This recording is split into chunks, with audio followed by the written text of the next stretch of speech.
Sayang talaga.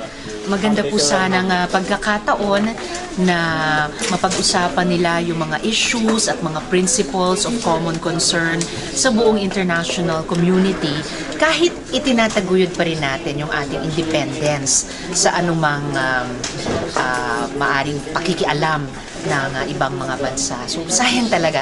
Umaasa na lang ako na magkakaroon pa sila ng ibang pagkakataon in the future na makapag-usap at malay natin makabuo ng mga pagkakasundo at pagtutulungan sa iba't ibang mga issue.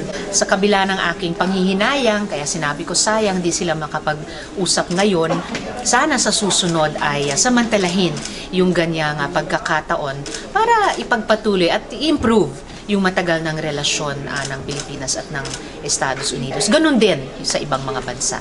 Wala akong unsolicited advice para kay Presidente. Nasabi ko na rin naman dati yung thoughts ko sa usaping iyan. Basta't sa ganitong mga international meetings sana, sa ibang heads of state man o sa heads man ng mga international bodies, ang pag-asa naman ng bawat isa nating mga Pilipino ay sa pamamagitan ng ating chief executive ay maging mabunga yung ganyang mga pag-uusap nila at mag-redound sa benepisyo ng nating mga mamamayan. Well, I don't think it will affect the relationship between the two presidents or the two countries. I don't believe it will be a problem. Sa tingin ko tuloy pa rin ang pagsasama po ng Estados Unidos at ang Pilipinas laban, for example, sa terorismo, laban sa drug problem. Ang alam ko, yung DEA, Drug Enforcement Agency ng Estados Unidos ay palagi po nakikipag-ugnayan sa ating mga drug enforcement and PNP officials dito sa bansa.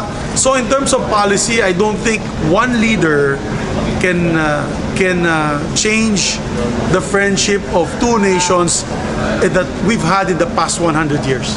I don't think so. It transcends the incumbent leadership.